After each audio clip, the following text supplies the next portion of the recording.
Good evening, everyone. Thanks for coming out. For those of you who don't know me, I'm Jim Sifranco. I'm the supervisor in the town, and I want to thank you all for coming out. Tonight, we are conducting our second meeting of the LFA for Shokan and West Shokan. The LFA is the local flood analysis, and it's we had completed a previous LFA in 2017 for West Shokan and Boyceville, and this will supplement that LFA as a separate book.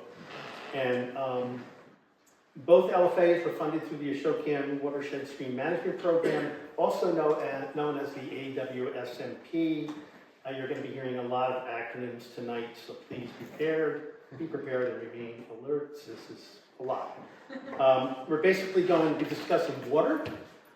We live in a town surrounded by mountains, and water comes down the mountains and deposits itself in the Shokan Reservoir.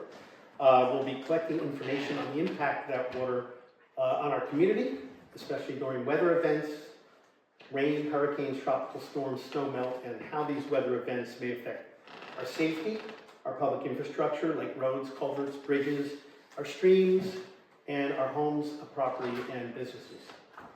For this LFA, a Flood Advisory Committee, also known as a FAC or FAC, okay, it's another one, was formed in late 2024 and consists of members of our town government who have dealt with these flooding issues over the years. This includes board member David Ettinger, who's back here, Highway Superintendent Brian Burns, who is floating around here, there he is, Municipal Code Aide Annie Pettit is over there, and what else? We have Floodplain Manager Dominic Cavello back there, and myself. The FAC initially identified areas of concern to be examined in this LFA, and the LFA is further informed by the more detailed input that we receive and share with the public at meetings such as this. So your input is very important to us to continue this. So at this point, we have some data that we're going to share with you, what we've achieved so far, and some of it we'll be asking for what you've seen in these areas, and maybe you can help us along. The engineering firm SLR was selected by the FAC in 2025 to begin the LFA process, gather information, examine the causes of problem areas, and identify ways in which these problems may be mitigated to help the community. The LFA will also identify funding sources available to assist in these flood mitigation efforts. In addition to SLR, the FAC partners with the AWSMP include Program Director, Coordinator Leslie Zucker. We have Max Kelly here. We have Sally Rogers. Did I miss? Is there anyone else here from? No. From the AWSMP, we have Ulster County Catskill Stream Buffer Initiative Coordinator Bobby Taylor, Ulster County Environmental Planner Heidi Emmerich. Hey, there's Heidi, and she's from West Shokan too. And what am I going to say myself here? Aaron Bennett and Adam Trescott from New York City DEP, and Flood Hazards Mitigation Coordinator Eric Lane from the Catskill Watershed Corporation. All those people are very well knowledgeable in the programs available, what needs to be identified, what mitigation efforts they can follow, and what funding streams would be available for them. It's important to remember when we discuss areas of flooding, there are mainly two types of water situations we're likely to find. You have riverine flooding from streams and creeks, and erosion of creeks, and you have stormwater runoff from surface water. There are New York State and New York City watershed regulations for each of these, and different funding opportunities for each. So it's important to keep that in mind, that one thing might be identified as stormwater, one thing might be identified as flooding from a stream, and there are different funding for each one, potentially. It's also important it's important we understand those differences. Most funding requires that hazardous flood locations and mitigation strategies be identified in the LFA to be eligible for the funding. So that's why the creation of this LFA is so important, that we get it right and we identify all these areas. An important part of the mission of the LFA is to inform and protect the public from dangerous flood conditions, as well as to develop flood mitigation strategies and funding for those strategies. So again, thank you for attending. And now I believe, who's going to be up? Adam Doan? Yep. There he is. There's Adam Doan from SLR, and I think he has a couple other people here from SLR that are going to join. We'll just figure it out. I'm going to put him back on screen. Thanks, Jen. Sounds good. So I'm going to prattle on a couple of slides just to tee us up, and also go through kind of some of the background that got us to this point. Did you see familiar faces from public meeting one? So thank you for sticking around for this process, because public input's really important. It really drives kind of the analysis and where we focus our energy. So we're joined by Ethan Ellie, who's actually sitting in a swamp up in Vermont, it looks like, right behind that beautiful beaver dam. Ethan used to work out of the New Paltz office where Allison and myself work out of, but now he's up in Vermont. But he'll talk about kind of a unique modeling approach that we took to some of the stormwater areas that Jim had mentioned. But before that, Allison will talk about kind of the West Shokan modeling results. So if you want to hi Ethan for the moment. Hi Ethan. So as Jim said, it's the Shokan West Shokan local flood analysis, or LFA. The analysis results that we'll present tonight are pretty dense. We're going to go through a little refresher of some of the terms that we talked about at public meeting one, but if there's anything like term related and you have a question as we're going through it, please speak up so that you don't get lost in kind of the sauce of the analysis. There will be an opportunity for questions at the end of like the analysis section, but if something comes up in the middle, feel free to interrupt and we can address it as we're working through the presentation. Just a little rundown of the agenda. So we're going to review the Shokan West Shokan LFA study areas and the stormwater management area. We're going to do a quick refresher, little definitions and things like that we'll be discussing throughout the presentation. And we'll get into the modeling results. We're going to finish with next steps and meeting schedule, and then we'll actually see some examples, not just from neighboring communities, but also work that came out of the original LFA that Jim had referenced, and some of the work that's been completed and implemented. So that you get a feel for kind of what the level of projects that we're kind of looking at, what that work looks like when you go to construction and then post-construction. And then we'll share a couple different examples of potentially mitigation solutions that will be recommended in the ultimate report that gets completed for this effort. If I start to trail off or you can't hear me, throw something at me. Hopefully everybody has a pen or something. So this is kind of the project team. You've got Allison, Ethan, and myself here today. But we're supported by Matt Tuhart, Mark Carabetta, also out of the New Paltz office. Jim did a great job of covering this. So it's really a process that engages with the local community. They select a consultant to go through the modeling and the analysis. We're in constant communication with the Flood Advisory Committee, or the FAC, in terms of like what type of results we're starting to see, where might we shift some of the analysis focused on areas that were partially identified by you all at public meeting number one. But as Jim said, the Flood Advisory Committee is really made up of these folks here, sub-bracketed by the Shokan Watershed Stream Management Program, is providing the funding to the town to complete this effort and had funded the previous analysis completed back in 2016. SLR is no stranger to LFAs. We've completed a number of them over the last 15 plus years or so. Started with the first back in Prattsville. And currently have two underway, Chichester, Stony Clove, and then what we're talking about tonight, Shokan and West Shokan. So this is a process that's kind of evolved in a scope of work that's kind of evolved and adapted to the needs. I think the last time the scope of work for the LFA program got refined was a year and a half, 2 years ago, which brought in some future flow components to it, which we'll talk about a little bit later, and it's really important in terms of like the regulatory environment for implementing these projects, but also a lot of the funders require kind of this look ahead to future flow conditions. Remember to point back there. Oops, now I'm going too fast. Okay, so first we'll kind of look at the Shokan LFA project area, and it's really broken up in these two distinct areas. The yellow represents the LFA, which is that local flood analysis, but knowing and communication through the town, so they put in the RFP when they were seeking out a consultant to perform this work, they have this area of a little bit more densely populated residential that's dealing with some stormwater areas. So the stormwater is going to be commemorated in a separate memo. Stormwater isn't really a focus of local flood analysis. That's really more looking at that riverine flooding that Jim mentioned. But it's tied to this area, as you can see, like the boundary is shared. So we're kind of considering that, and Ethan will talk through the analysis that went on there. Just a little place setting, all town courthouse is right here. That's where we conducted public meeting number one, Bostock Road, State Route 28. So really looking at the area that's kind of drained by Butternut Creek. Moving over to West Shokan LFA project area, a little bit bigger spatial extent.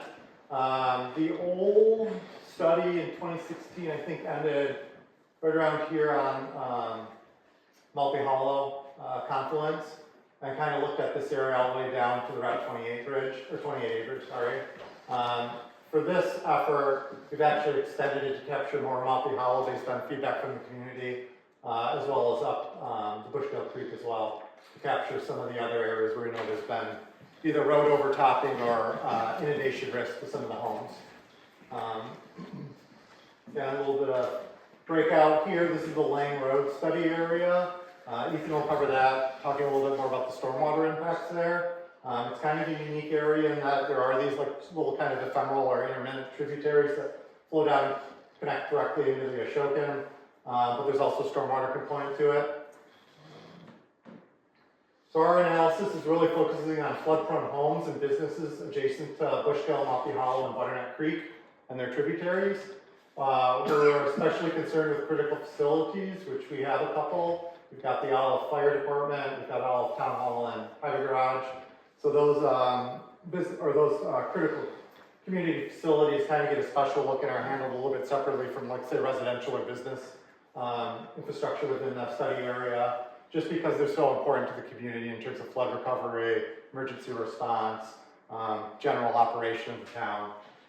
So we'll look at potential impacts to them from flooding. Vulnerable and undersized bridges and culverts. So we'll look at both public and private road stream crossings to better understand how they're affecting flood conditions, whether it be causing overtopping of roadways or cutting people off from access to their property.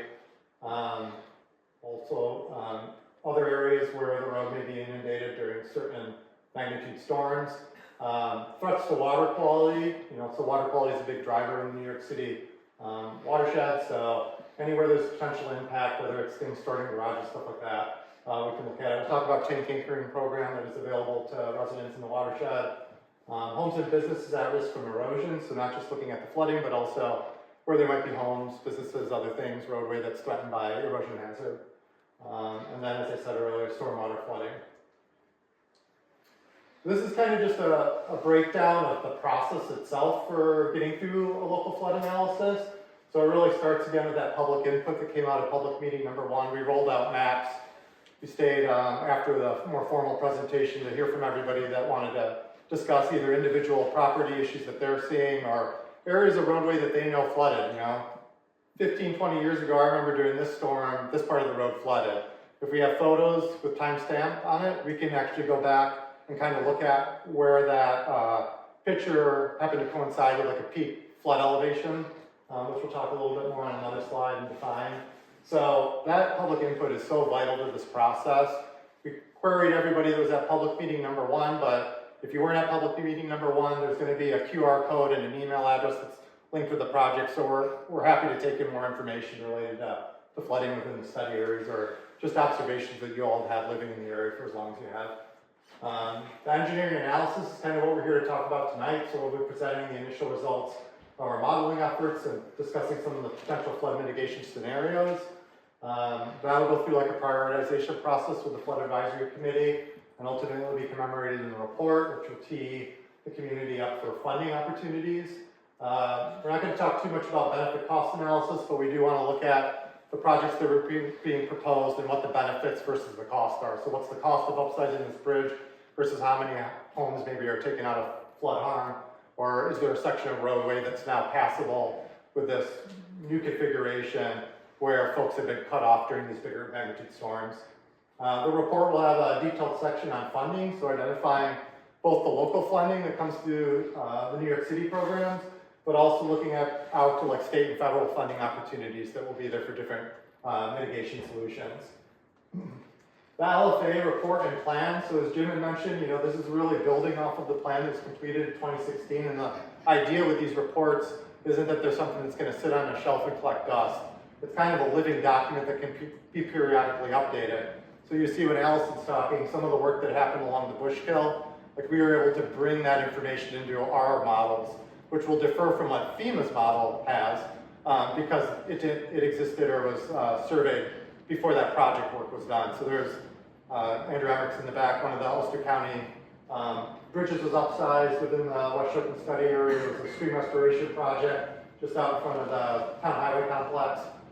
So we're able to kind of take the best available data to give us the best representation of flood risk in its current configuration. And then there'll also be the section that really tees up the implementation side. So going after those funding dollars to implement additional projects within the community. Okay, some of the key terms we're going to talk about. Elevations, everybody knows what an elevation is. But in the context of this presentation, we're really talking about the vertical position, let's say a house relative to a flood elevation. The flood elevations will vary. One of them that we talk about often is the base flood. The base flood is really the regulatory flood in the biggest context right now. The 500-year flood is starting to be more important from a regulatory perspective, but ultimately the flood insurance rate maps that FEMA puts out and the town had adopted, those are really based off of this 1% chance of it happening in any given year. So 1 in a 100-year flood, 100-year flood you might hear, or the base flood elevation or base flood. That's really talking about that 100-year regulatory flood that's commemorated in those FEMA flood insurance rate maps. It really becomes a standard for development regulations and flood insurance. So anybody here that might be stream adjacent has flood insurance, your rate that you pay is affected by those elevations. Discharge, we're going to talk about stream flow. It's really just discharge or cubic feet per second. So think of it as the volume of water over a unit of time. A good way to kind of think about a cubic foot per second, think about like a basketball size. Every second it's flowing past a particular area in the creek. How many basketballs are there? Are we talking 100 or are we talking 10,000 of them? So that's really looking at like the different magnitude of flows that we look at within the modeling environment. Hydrology, it's really kind of the study of how water moves through the landscape. And it's a big component of the modeling effort that we go through. So we mimic the landscape, the terrain data, either through actual traditional survey methods or using digital products that exist that have been collected for the area. And that really determines how the flood flow moves. So we're in these higher, steeper portions of the Catskills and maybe getting down into the lower areas like the Bushkill. The river's going to behave a little bit differently in terms of how floodwaters spread across the landscape. Floodplain versus floodway. So if anybody's looked at the FEMA flood maps, which is kind of a little excerpt here, the deepest, fastest, kind of most dangerous water is the floodway. The floodplain is really any area that the river accesses, but in the context of kind of what we're talking about today, it's like the 100-year floodplain. So what's the lateral extents of the flood, and then what is it impacting in terms of like homes, businesses, things like that. And then the orange here is really the 500-year floodplain, which will also show up on the FEMA maps. So really talking about like what is the level of risk in those different zones. Think of the floodway, it's marked in red, caution, stay away type of thing. That's really the deepest, most dangerous, swiftest water during those higher magnitude events. When you're starting to get onto the flood fringe, it's going to be anywhere from an inch deep to a couple of feet deep still. So it still can present a tremendous amount of risk under the different flood scenarios. And even the 500-year, you're not necessarily safe because you're in the 500-year. There's still a likelihood of flooding to occur at some point. Jim did a good job of mentioning this earlier, but this LFA is a little unique in the fact that it does have these stormwater components. It's not either or, it can be both, right? So there's going to be areas that you might see in Ethan's portion of the presentation where we have stormwater kind of interacting with the river water, but from a funding perspective and also an analysis perspective, we need to parse it apart a little bit and say, is it a stormwater system that's undersized or incapable of handling the current water that's falling on the landscape? Or like we saw in kind of more of this representation of that, is it a river flood issue? And teasing that apart is going to be important and something that we'll document and commemorate in the report. In terms of like our flood mitigation toolbox, so this is really where we start to look at what can we do now. We've got a good understanding of the existing conditions. We'll talk a little bit about natural conditions, which is kind of a goal that we set in terms of water surface elevation reductions. We're really starting to look at what can we alter in terms of a potential project that comes out of this process. Bridges, we don't really have to think about dams in the two study areas that we're looking at here. But bridges and culverts are really kind of become the big ones. Can they be removed in some instances or replaced? Modified in the sense that maybe they just need floodplain relief culverts and the actual bridge structure is fine. You know, it hasn't reached its structural lifespan, but it's hydraulically inadequate under the current hydrology, so maybe something needs to be done there. And then oftentimes, and what we saw coming out of the 2016 effort was certain bridges were getting close to their structural lifespan. They were hydraulic constrictions, meaning they were backing water up on their upstream side and exacerbating flooding. So maybe they're a good candidate for replacement. And the good news is, within the New York City watershed, there's a lot of opportunity to fund those type of replacement projects. So it isn't necessarily have to fall on the local municipality to fund it. Brian doesn't have to go dig into his cash box there and pony up the money for it. There's a lot of funding opportunity to upsize and improve the hydraulic performance of the bridges, and even on the local municipal level. We've got the county road as well. I mentioned it earlier. There's already an upsizing and replacement of one of those crossings. And then certainly Route 28A on the West Shokan study area. The city has plans to do work on some of those culverts at 28A. So making sure that this process informs the work that they're going to do in the future. Channel alterations, it's similar if you're familiar with the work that was done below the County Route 42 bridge and above the Route 28A bridge on the Bushkill. Dimensioning, so changing the width, the depth of the river, changing profile or slope or pattern, realigning it. So that project really worked to address some of the sediment accumulation issues that were going on below the County Route 42 bridge and through that reach. But that's a highly dynamic reach. It's prone to sediment settling there. If you look at a profile of the river kind of from the side, you see that steeper headwaters shallowing out as it gets to the reservoir. And so it has a tendency, it's, you know, a river isn't just moving water, it's a conveyor belt for large wood, boulders, cobble, all that stuff. It has a tendency to want to settle out in those lower areas. We see the slope change. Floodplains, something that you'll probably hear often through these presentations, or even working with the Shokan Watershed Management Program, Stream Management Program. You know, we got to be careful when we start to do channel alterations because we can disrupt that sediment balance. You always want to make your floodplain wider. So don't just widen the river, widen the floodplain. The floodplain is really what's going to convey those floodwaters. The river, when you're talking about these big, like Irene level storms, such a small portion is actually in the river channel itself. It's really that floodplain that's activated and transporting a tremendous volume of water. We'll also consider planning, watershed management, potential opportunities. So are there code enforcement changes that could be made to make the town more resilient to flooding in the future? If we have an area that has a lot of wetlands, you know, considering wetland protection, because those become really important storage or attenuation areas.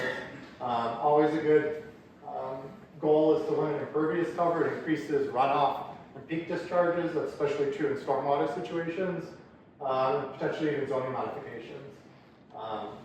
River and watershed management, so just how are things being managed kind of as a whole system, so looking at the watershed as a whole, as opposed to just the study area.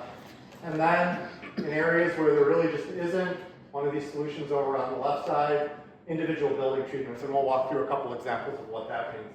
So that could be like wet or dry floodproofing, elevation of structures in some instances, and one thing that Olive has gone through is the relocation of a critical facility in Boyceville with the fire department being moved up the hill and out of harm's way. And then kind of as a last resort is the voluntary buyout program. It's an important program that exists in the New York City watershed. It's different than FEMA's buyout program, but it is an option for people that, you know, need to get out of harm's way. The city-funded buyout program is interesting in the sense that it'll actually assess at pre-damage value. So if the home was damaged in the flood and you're interested in a buyout afterwards, they can actually appraise it as if it wasn't damaged, which I think helps make things a little bit fairer and wholer. Always want to give a thank you to all those folks that participated in public meeting number 1. It was a good turnout. We had a lot of great feedback. This is what I say, we're going to roll off the maps and kind of talk on an individual basis. We got Jim and Brian and Matt, who isn't here tonight, but has been part of the project. And it's really just a great opportunity to get feedback from you all. So thank you for all those that participated. And I think now I'll hand it over to Allison to talk about West Shokan. Any questions right now on terms, definitions, or anything like that before we get into the analysis? If not, it's all yours, It's gonna Allison. be a quiz. It will not be a quiz. That's great.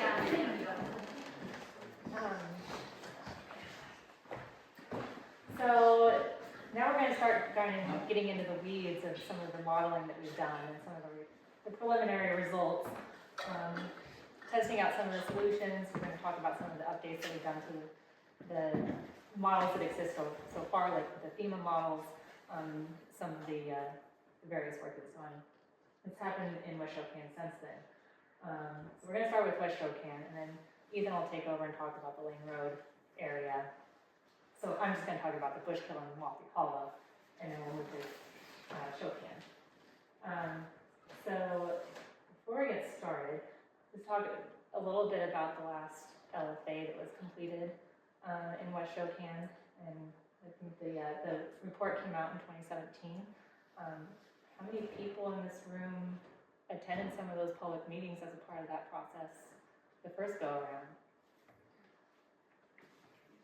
All right, quite a few actually. So there, in West Shokan, there wasn't a lot of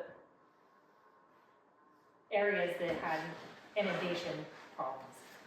There was a few homes and structures, but the problems that were identified in West Shokan were largely wood and sediment erosion.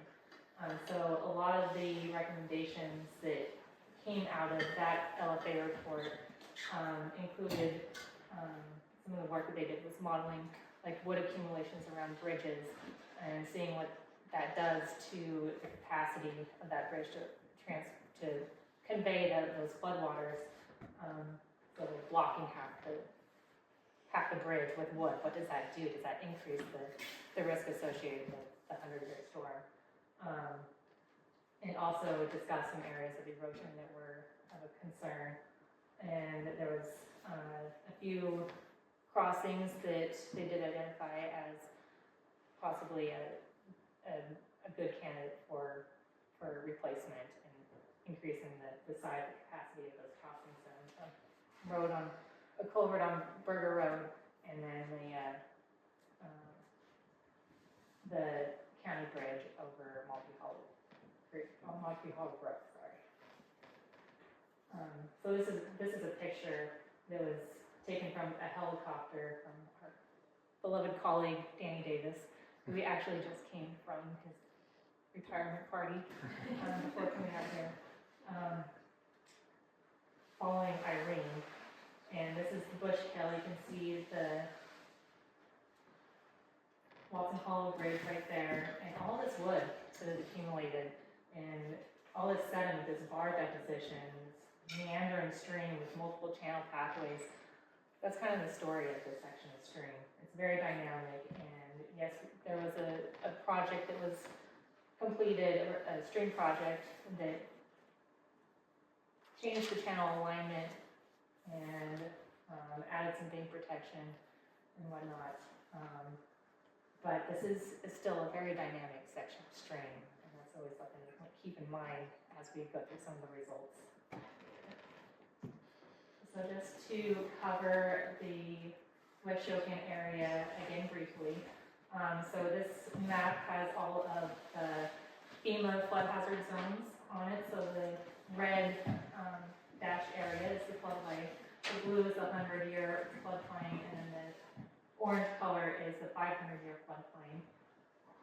The previous LFA, as Adam said, goes from the Route 28A bridge to the confluence of Mossy Hollow Brook and Bushkill, right in here. There's 3 bridges in the LFA area, Burger Road, Culvert there, and Watson Hollow Road. 5 crossings actually, but 3 public ones, and then 2 private ones. We got 2 Watson Hollow Road bridges, and then we have a private bridge on Moonhaw Road, and then a private bridge on the Bushkill just downstream of Every Road. And so we took a look at those. We had some updates to the model. Some of these were replaced. And but most of our focus is in the areas that was not covered in the last LFA. So we're looking at Hollow Brook and the upper portions of the LFA region on the Bushkill. But as you can see that there are a few areas where roadways are getting overtopped in the 100-year flood. There's been some areas that where there are homes in the FEMA floodplain area up in Hollow Brook and then on the Bushkill. And in this area where all the town offices are in the highway department and the firehouse, that right in the FEMA model, it doesn't show that it's in the 100-year floodplain, but it's starting to get impacted possibly by the 500-year. And then the landward area that Ethan will get into later. Did I skip one? Oh, nope, I did not. So before we get into the hydraulic modeling, there's a major component called the hydrology that gives us the flood flows that we then evaluate in the hydraulic model. And so you can't have one without the other. We often call it the H&H. It's the slang. But the hydrology and the hydraulics of the channel are two inseparable components of a flood analysis. So how do we get to the flood flows? What is the hydrologic analysis that we do? Well, we have a stream gauge, and we can gather a lot of information from that. And largely, what ultimately results in the flow that you see at any particular point is going to be a function of the precipitation, the terrain, the soil type, and characteristics, and the land use, the land cover, how much vegetation versus how much developed land is there. It all contributes to runoff when it rains and gets into the creeks. And FEMA used a hydrologic model. They developed one for the Upper East Opus Creek and the Bushkill. So we had that tool to kind of build on and use ourselves. And ultimately we ended up using what the flows that FEMA used because it still was applicable. And but we still wanted to look at the gauge record that hydrologic model was actually calibrated to some flows recorded at the stream gauge. The stream gauge on the Bushkill is located just downstream of Hollow Brook. It comes in right there. And there you can see this is a graph that shows all the annual highest flows recorded during a given year for the period of record at this gauge. This gauge has been in operation since 2000, and it has 25 annual peak flows to evaluate. And here we circled Tropical Storm Irene for this gauge. That was the flood of record. That was about a 50-year storm, or 50-year flood. And then we had the LFA, where the record was really evaluated in 2016. The report came out in 2017, but they were dealing with 14 years of data at that point. And fast forward to 2026, we have peak flow records through 2025, and now we're up to 25 years of peak flow records. And since the last LFA, there was a significant flood of notable magnitude that happened on Christmas Day in 2020. Does anybody remember that? That flood? That was pretty exciting. That was pretty exciting. It was a rain on snow event, and meaning that we got some rain, it was warm, and there was a snowpack, and it all melted, and all of that water went into the streams. And I remember driving up Christmas Day to my mother-in-law's, and she lives in Phoenicia, and instead of going up 28, we went up 28A, and stopped at the old project, it wasn't old at that point, it was brand new. the project that was done just downstream of the Watson Hall Road Bridge in West Shokan, and just filmed it, and just took some pictures, and just absorbed, you know, the awe of these rivers when they're in flood stage. At that point, that project was, I think, only months old, so it didn't even have chance for any of the vegetation to establish. It's caused some adjustment following that storm that resulted in some repair work. But these flows right here, these lines, or the 100-year, the 50-year, the 25 and 10, these are all the magnitude flows that we're using in our hydraulic modeling. They're the same as what was used for FEMA. So that was the current state of the flows, but we also need to look at what we can expect in the future.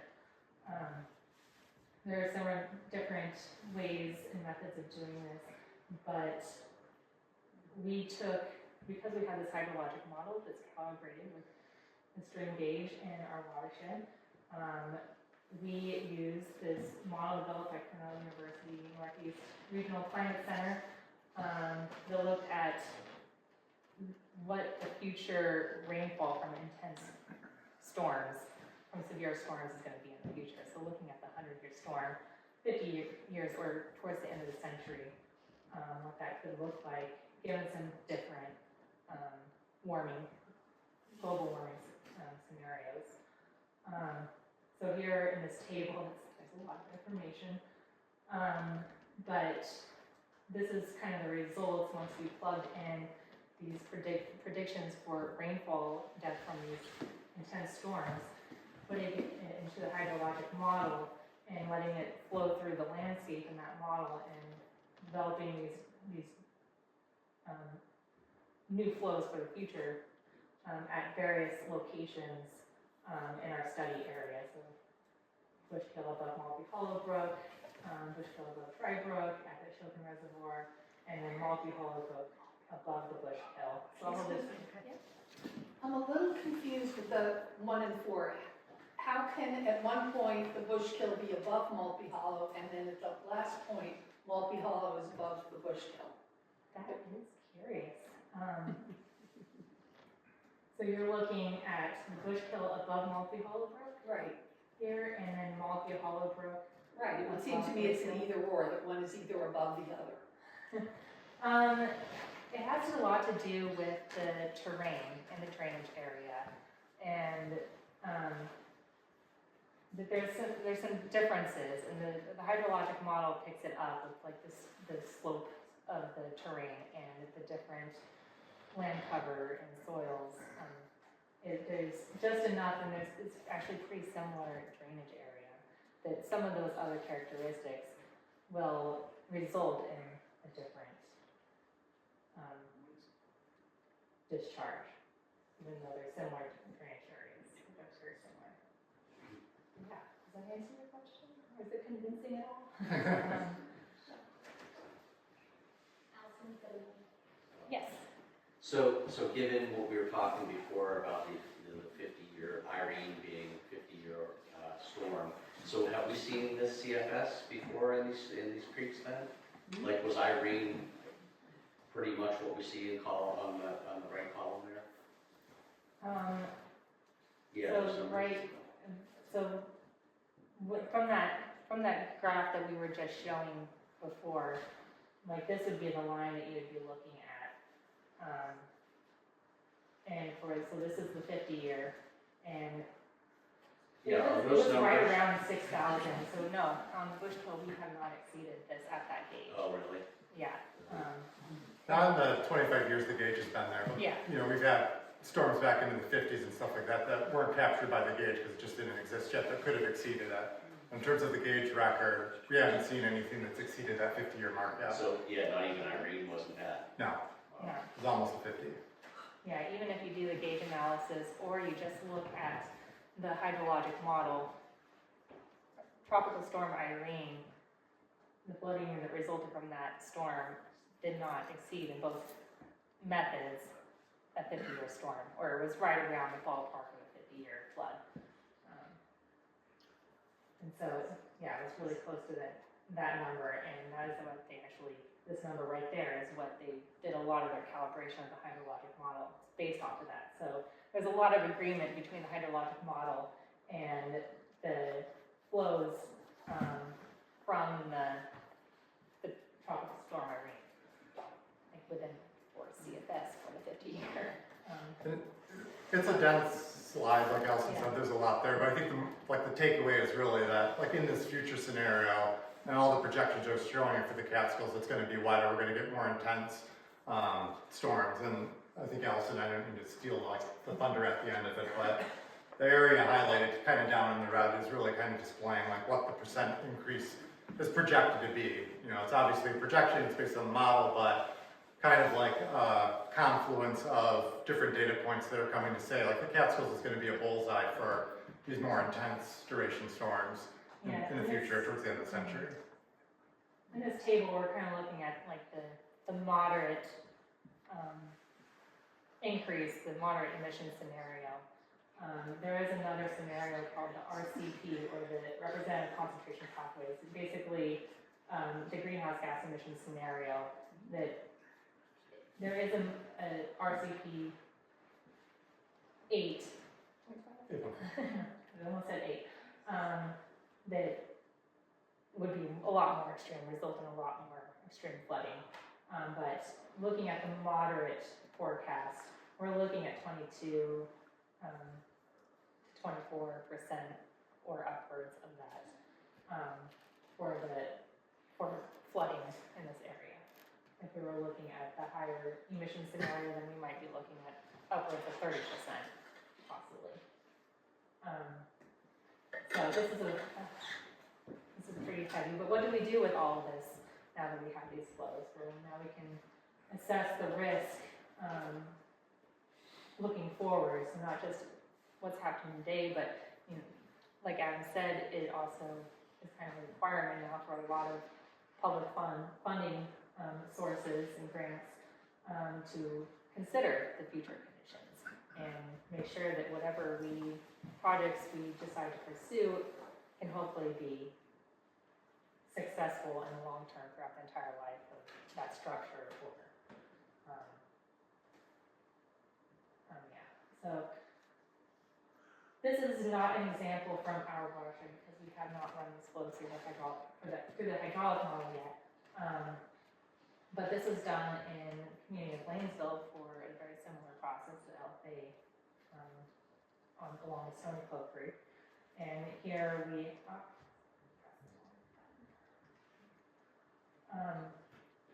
here the colored areas represents the depth of the water during from the existing conditions, but then you have these dashed lines and then the solid line that represents the range of possibility that we might expect from increased flow due to looking into the future. So it's another tool to kind of evaluate risk moving forward, and not just what we see today. So back to this map, and just kind of going to briefly touch on some of what we did to update the existing models for the Bushkill and Multi-Hollow Brook. So we have two stream crossings here. We have the culvert on Burger Road that was upsized and replaced, and then we have this County Route 32 bridge on Watson Hollow Road over Multi-Hollow Brook that have been replaced since the last time we did an LFA. Since the last time we did it, since the last time we founded the LFA.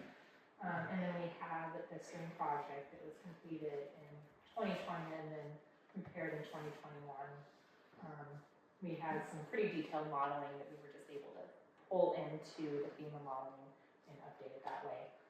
So really adding a lot of detail in this area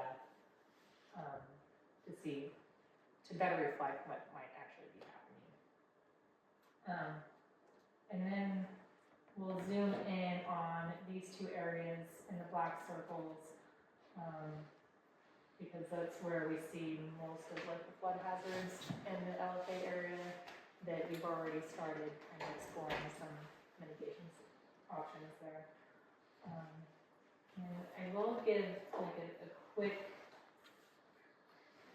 talk about what kind of modeling we're doing. So the Bushkill and the Maltby Hollow Brook and Dry Brook right there is all a 1D model. That's what FEMA used, that's what we're building on. So it's essentially a bunch of cross sections tied together along a stream center line, which these cross sections are essentially slices through the valley bottom. And at each one of these cross sections, we're making these calculations on flow through that section and getting those depths and getting those velocities and flooding extents. And then that's interpolated between those cross sections. But in the Lane Road area, Ethan developed a 2D model, and that is a lot more detailed. It's very cool. I'm a newbie at it, but Ethan has been doing it for quite a while and has some really great things to show you.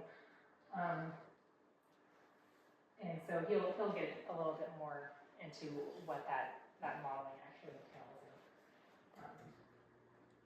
But I just wanted to make that distinction here while we're looking at this map. So getting into some of the results from just updating the model and comparing it to the FEMA mapping. So here we're between the Route 28A bridge and the Watson Hollow Bridge. There's the town hall and the firehouse and the highway garage. And the black line here is the FEMA mapped 100-year floodplain. And then the colored area is the extent of the updated model results. So the blue areas are shallower. This is actually showing the depth of the existing model's output. And the yellow and orange are going to be deeper areas. So you can kind of see in some areas there's a lot of agreement, but there were some channel alignment changes and a lot more detail added. Some areas there's some differences, and then there's a few homes in here that actually appear like they might be out of the floodplain based on this model, but before we all have a big sigh of relief for those homes, just remember that this is a very dynamic section of stream, and in any given flood, we could still see a lot of wood and a lot of sediment and a lot of changes in the channel. So just because they're just mapped outside of the floodplain in this scenario doesn't mean that they're void of risk.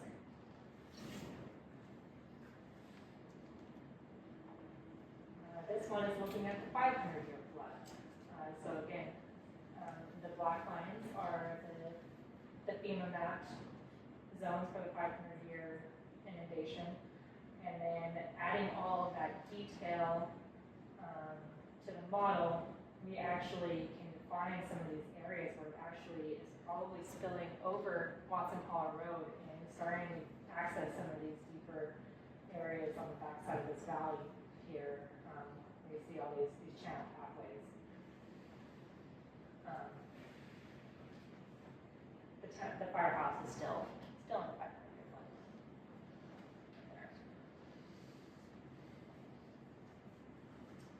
A quick overview of the different bridges. Again, there are 6 bridges in our study area. And we kind of evaluated these for how they're performing hydraulically to pass the 100-year flood or any flows really. Like at what point do we start seeing that they're having an impact and causing problems for flooding hazards? And the Route 28A bridge and the Watson Hollow, the 2 Watson Hollow Road bridges probably get a grade of an A. They pass the 500-year flood pretty adequately. And the 2 private bridges, we do start to see a backwater effect constrictions, and they do cause a backwater effect starting at as low as the 10-year flood, and do have some consequences in the 100-year flood inundating nearby roads and case some homes nearby. And then the Burger Road culvert, which was replaced in 2022, that still, we went out there and evaluated that, and still it performs well for a 50-year flood, as it was designed to originally to the standards. Quick pause before we get into the initial modeling results, or the initial checking or testing some mitigation solutions. So anybody have any questions at this point before we move forward? Yes. Allison, there are some places on Watson Hollow Road that washed away with basically, because the road's very close to the bank, the stream, so there's no culvert there, there's no, are those, bank erosion part of what you assess? So we would like that information. Okay. Yeah, so we. Because they basically rebuilt with like gravel, the road is sitting on gravel banks now, so. Above the South Hollow, I don't think it fits in this area here, but. So it's But there may be other areas where bank erosion could I take think I out know part of the what road, section because the you're road is talking very about. close. Okay. And that was another thing about looking at some of the stream crossings, that some of these are really important, critical access routes for people, especially Moonhaw Road, will strand a lot of people up there in these crossings. If the county road, or in places of Moonhaw Road were to be impassable during the flood. And then on Watson Hollow Road, that in some of these places, it's like, okay, so these homes, if this is impassable right here, well, they can go out the other way. It's a ridiculously long reroute, detour.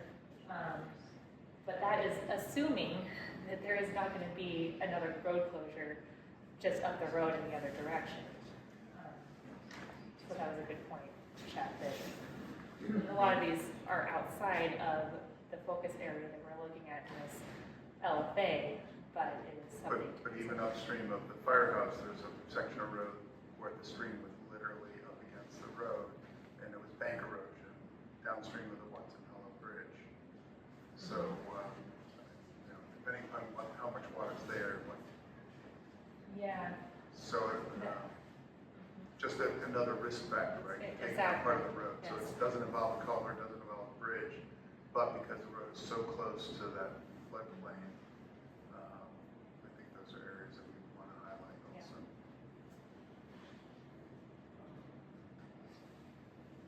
Can you go back to the one that showed the Dry Brook Bridge? I think it was the last slide that you were talking.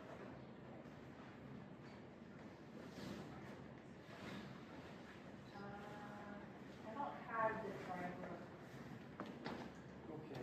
You're looking up here, The though. one that had it was another slide that had the figures that said it was good for a 50-year. Okay. Yeah. Actually, you want that. There. Nope. Okay, no. Oh, where is it? It's at the end of the. There we go. Okay. All right. Got a little lost there. So my house is right there. Okay. So since that was replaced, there was one time when there was only that much space between the top of the replacement and the road. Okay. And the brook, since I moved here in 2014, the width of the brook has doubled. And there's a lot of erosion. Brian's aware that there's a lot of erosion and a lot of debris. And what caused the flooding in Irene was a stump, root ball, and a piece of the wood got plugged in the old round one, and it just flooded everything. Yeah. Yeah. That is, So, yeah. that is a common risk, especially with culverts. Yeah. Upsizing the culvert will help reduce outlet control a little bit. Yeah, I mean, But it's it's still. definitely it's improved the flow, but it's still, when we get a good bunch of water, I don't know. Yeah, it's still a sensitive area. Yeah. Sure. And is it addressable debris and things like that? Is that something that, because I did see that listed on one of the slides early on Debris. when Adam was talking. Yeah, Catskill Watershed Corporation actually funds like a wood and debris removal program post-flood. A lot of like the normal maintenance would fall on like the local highway department, which they're regularly out there looking at, and like you said, Brian knows about it. Yeah. So trying to get any type of accumulation that might have occurred in like a lower flood out before a bigger flood where it's really going to cause more of an impact is always good practice, and it's needs to be a part of like routine maintenance on this type of public infrastructure. So a little bit more challenging for private landowners to go in and do it, because oftentimes it requires equipment, but it's certainly possible, and I think a thing that the highway department is actively engaged in. Yeah, I also noticed that where you said earlier how it'll build up. Like It's sediment. building up what's now when it's not a lot of water, basically it goes down both sides under the bridge. Okay. And there's a tremendous build. Like a bar building up in the middle of it. Yeah. Yeah, and these are good things to hear, because those are, like Allison said, like we could go into the model and model like an obstruction and say, okay, let's plug 25% of this opening with wood. Essentially, the model doesn't care what it is. And look at like what that does to those water surface elevations. Same thing with sediment. Like Allison went out and visited a lot of the site with a couple of our colleagues, as we were building like kind of our data set to undertake the analysis. So, yeah, all I these. think I ran into you out there. Yeah, there were two, I think it was you and another young woman Katie. were there. And we did talk a little bit, and I tried to show you the river, Yeah. Yeah, as a follow, I live on the Mountain Hollow Brook, right on the brook. And when he's saying, over the years, some people who, I'm not naming, went into the brook and made things nicer for their homes. Probably wasn't okay, but it happened. And now what I'm finding over the years is that same thing where the brook is running on two sides and then there's a kind of a bar in the middle. Is there anything that can be done about that? Yeah, on that mitigation toolbox slide where I talked about like the pattern, the profile, and dimension of it, and where I said like don't override in the river, widen the floodplain. Right. The like cross-sectional area, that slice like Allison was describing of the river, if you start to over widen it, you lose like sediment transport capacity. So you see like mid-channel bars starting to form. Yes. So in those type of situations, you're really going to need to go in and like build the correct channel dimensions for it. So that's not something that an individual landowner is going to be able to undertake. But in certain instances, like the stream restoration type projects could be a component of it that either enhances like floodplain access, redimensions the river so that it can handle like its sediment load essentially. Not to get too complicated about it, but like the river wants to be in kind of this like dynamic equilibrium state based on its sediment and water supply.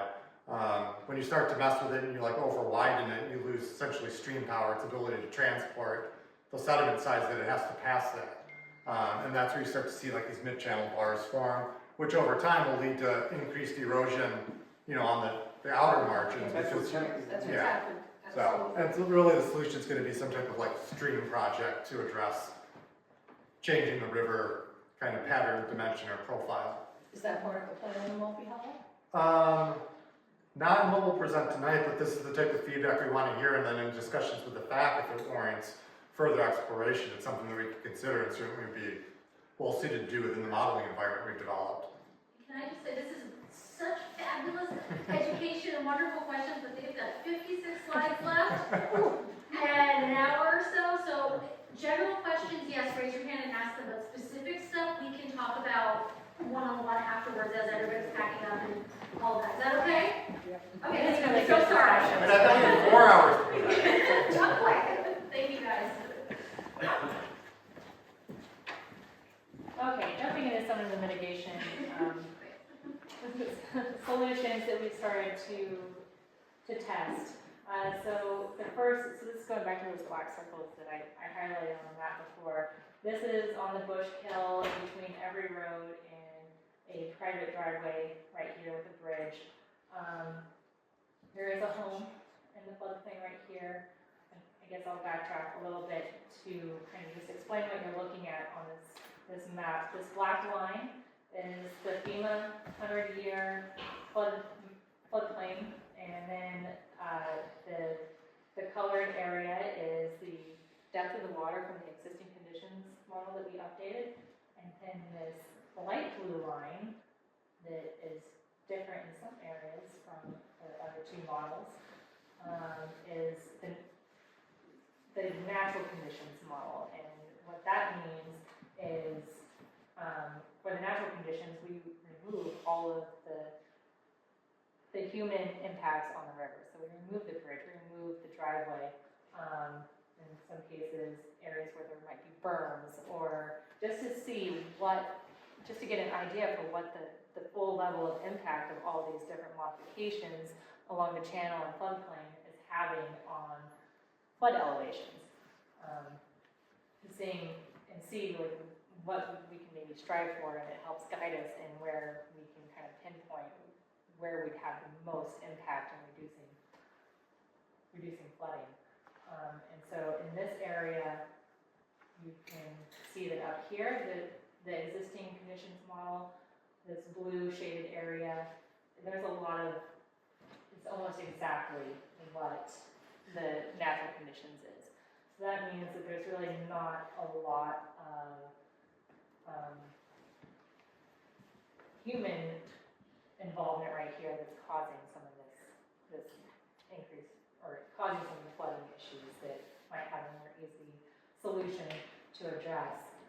This is going to be largely a lot more like natural processes going on here, and a lot more challenging to really find an impactful solution. Coming down here to this private driveway, you can see that there is quite a bit of difference between this natural conditions inundation boundary and what was mapped in the FEMA and in our existing conditions model. So we added a lot of detail in there. So there is a few differences in the FEMA model and our existing conditions, but you can see that there's a lot more orange and yellow colors upstream of this driveway than there is downstream. And that's because this driveway is effectively blocking all the flow and not allowing that floodplain to really convey floodwaters. It's all kind of thinking about a 6-lane highway in LA during rush hour, having to divert around a car accident and suddenly get shrink down into one lane. And so you get a backup of traffic flow, and in this case, stream flow. So we see an increase in water depths upstream, which is actually causing it to flow over Watson Hollow Road and access the other side where there is a home. And the next slide, I forgot about this a little bit. Just some arrows showing that, like in the existing model, most of the flow is going through the channel and not really having much effective flow on the floodplain. Only 6% of the flow is actually going. There is like this little 4-foot culvert under this driveway that's allowing some flow, but the majority of the flow is going through the channel or overtopping the private driveway by about a foot. And then in natural conditions, with this floodplain being fully functional, we're seeing almost 40% of the flow during the 100-year flood being conveyed by that floodplain. So this is a profile of what we see going on right here, and I'll walk you through it. So up here, we're uphill, and the water, not surprising, flows downhill. Down here, so here we have the ground in the black, and then the 100-year water surface elevation is the blue line. So that's the depth between these two lines is the depth of water at any point along this stream. And right here is this private driveway and bridge. And you can see that in the natural conditions, you have this pretty uniform slope through there. It largely parallels the channel bed. But with the bridge and driveway in there, it constricts flow and actually causes water to back up and raise water surface elevation, causing it to spill over the road, making this section impassable. So to kind of summarize the impacts that we see right here, we see 1.7 feet at the deepest point, right around that telephone pole and that car, in the imagery right there, over Watson Hollow Road, and then this private driveway is also being overtopped by almost a foot of water, so isolating this residence over here. So we can see that, like, maybe there is a solution that we can tackle here. Some different options to look at. One, we could raise the road of Watson Hollow Road and get it up and above the 100-year or even the 500-year, the future 100-year flood, to reduce the chance of this road being impassable, which can also add some protection to the home on the other side. But that does mean that it doesn't do anything for the hydraulics in the channel here and what's going on in the floodplain. This driveway is still overtopped. But if we maybe include some floodplain relief culverts under the driveway and improve flood conveyance on that floodplain, then we can actually see some pretty dramatic reductions in water surface elevation by just strategically placing a few culverts in there. We tried several different configurations, but we were able to see at least a 2.7 foot reduction in water surface upstream, which improved the channel hydraulics through the bridge, reducing sour potential and reducing potential for sediment deposition upstream, and got the flood off the road, and this home is now at reduced risk. To summarize these different options, do nothing, you're still left with the potential risk. And then we can elevate the road, and that results in 0.1 foot increase in water surface elevation, because you're actually cutting off a little bit more floodplain by doing that.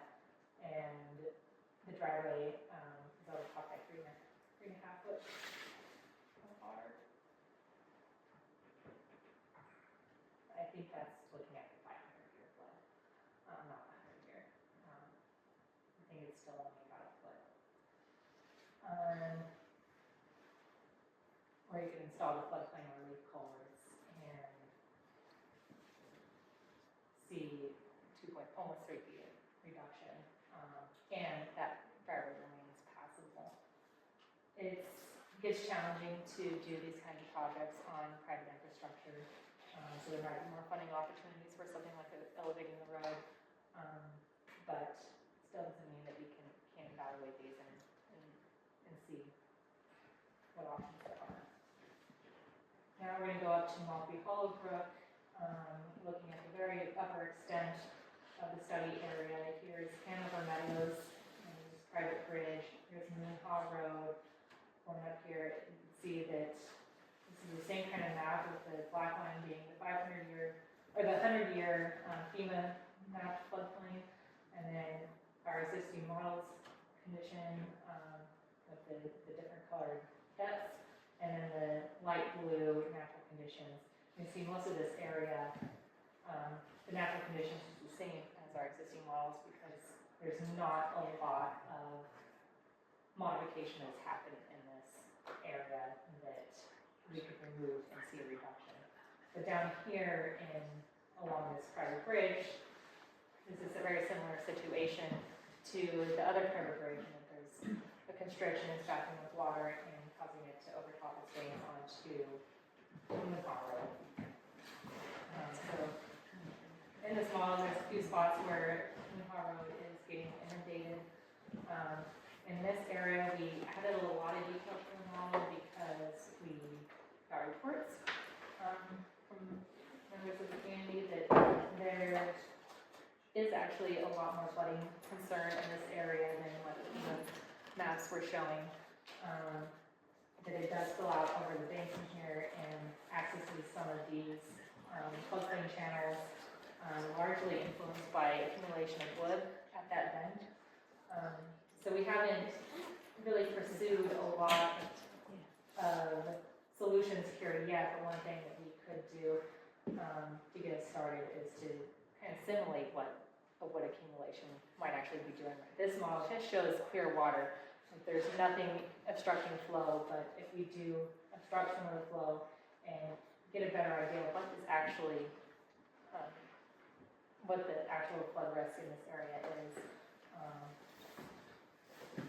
and there could be some different channel options, flood channel scenarios that maybe could be tested to see if we can alleviate the potential for wood accumulation and reduce flood risk in that area. But again, this is going to be a challenging site, just given the valley characteristics and the, I don't know if any of you have read the Maltby Hollow assessment that was done in 2016. Right around the time I think of the LFA, but they uncovered a lot of erosion issues happening upstream with a lot of channel degradation and bank erosion. That's going to recruit a lot of wood and a lot of sediment that comes down to this very transitional zone in the valley, where that sediment is going to start to deposit, and that wood is going to start to get trapped on some of these channel bends in some of these areas where the flow kind of splits, making it more prone to avulsion, so abandoning one channel and creating a new one, or a lot of sediment buildup that encourages a lot of bank erosion, like what you have going on near where you live. And so there's a lot to think about here and how we would make a successful project. But we can zoom in on this private bridge. Well, this is just the same map without the aerial imagery, just to emphasize all these different channel pathways, these relic channels and floodplain, the characteristics of the floodplain, that this has for a long time been a pretty dynamic section stream. General question. Yeah. If you make things flow smoother at the higher elevations down, what's the impact on the lower elevations? Because potentially you've got more flow. Yes? No? Well, we would always want to try and maintain as much floodplain functionality as possible. But if you do stabilize sections of stream upstream, then you could potentially reduce the sediment supply, the supply of wood that is causing problems downstream. And that's a general rule that we try to follow, but usually we want to address the issue right away where the problem is happening versus this obscure head cut that's happening further upstream. But in past studies that have happened on Maltby Hollow Brook, that was the leading recommendation. And start from the top, stabilize these sections, and then move downstream to where you can have a better chance of having a successful project if you've already started to mitigate some of the sediment supply coming into that reach and the wood.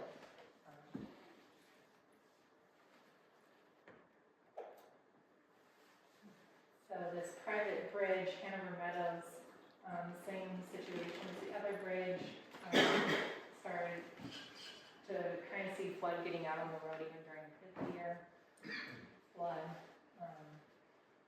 Similar profile. I'm going to speed up a little bit just so we can keep moving. But to summarize, there's not a lot of water getting on the Moonhaw Road at this location, but there is about a foot in the deepest location. And the options to take a look at here is maybe expanding the bridge.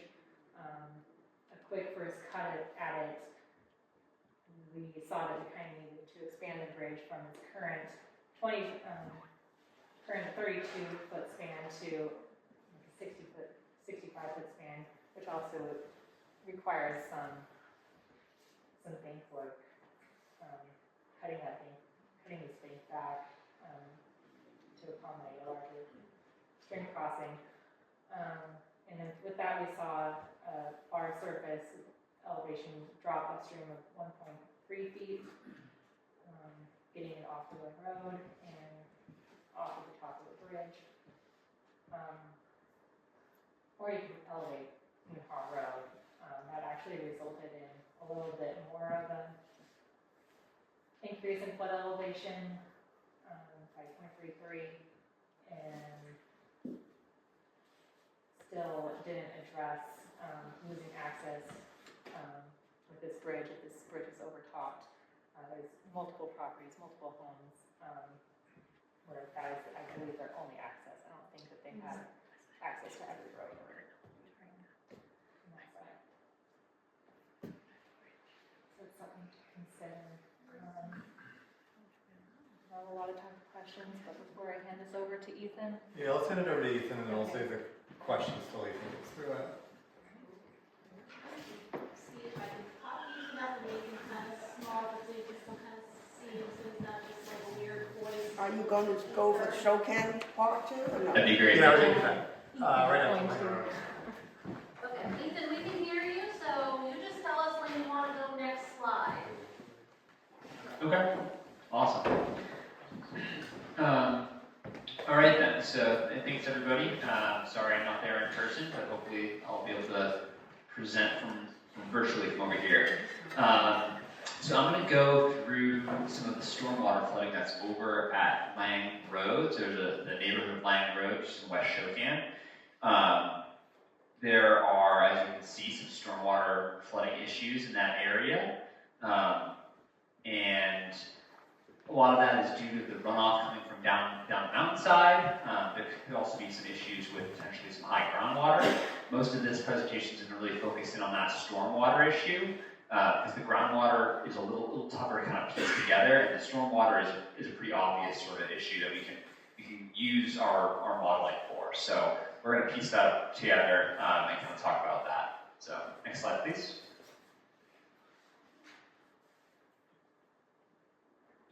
All right, so in the previous part of the presentation, we were talking about a one-dimensional model, right? So there's those cross sections. You can see on the left of the slide here, there's like a line, that's your stream, and then you have these cross sections which represent a slice through the river. And each of those has the same water surface. We just calculate how the water surface changes moving down between each of those slices. For what we're going to be talking about for the next couple sites, we're using a 2D or two-dimensional model. So what it does instead is it has a bunch of these little cells. It has a grid of cells, and each of those little boxes that you see in the picture next to the cross sections are they have a water surface. So it's calculating the water surface in 2 dimensions versus in a one slice. It's doing it, looking at how the water can move in all directions, right? Instead of just one direction. So it's a little more detailed, and you can really capture how water moves across the land really well. And this is great when you're dealing with sites that are really complex flow paths. So if you have like a floodplain where water is moving in all different directions, or if you have storm water where it's kind of just spilling over the land, it's really helpful for that. And we took it even a step farther and are doing something called rain on grid. So we're combining what Adam talked about earlier and Alice talked about, the hydrology and the hydraulics into one. So instead of being like, okay, what are our flows? Let's put those into a model and see where they go. Instead, what we're going to do is take the rain, drop that on top of this two-dimensional surface, this 3D surface, and then see where it goes. So this model lets us both calculate the flow for the streams and for the runoff, and then it also lets us figure out where that's going and what issues that's causing. So what I'm going to go through for the next couple sites here for Lang Road and for Shokan, we're using a 2D radon grid. So the pictures you'll see of the flooding are going to show a lot more water kind of everywhere because it's picking up every little pocket and puddle that could form on the ground instead of just kind of looking at a river or a stream channel. So I just want to give you guys a heads up so when you see the pictures, it's not overwhelming. All right, next slide, please. All right, so this is the Lang Road site. As you can see, we're kind of pointing out some of the flooding issues here. If anyone knows the site, you might not really know that there's a flooding issue on a dry day because you don't really see any channels other than in a few spots. But that's actually one of the issues, is you have water coming from down the mountainside, so runoff coming from the mountainside. It hits this big flat area that's kind of part of the floodplain of Bushkill, and then it spreads out, right? In some spots it's in channels, but in a lot of spots it's kind of just spreading across the land and trying to make its way down to the reservoir. As it gets a little closer, as it gets towards Route 28A, there's a big culvert under Route 28A where that water gets funneled through, and then it's kind of in a channel, and it's more of a stream channel at that point. But before then, you have a lot of these kind of separate flow paths where water's just kind of spilling all over the place. Some of the major issues that we found are there are a few culverts along the road, but they're not very big, so they're not letting all the water under the road. In some spots, you can see up by the town garage there's a channel, so I have a blue line that shows a drainage flow path. There's a bit of a swale or a ditch there.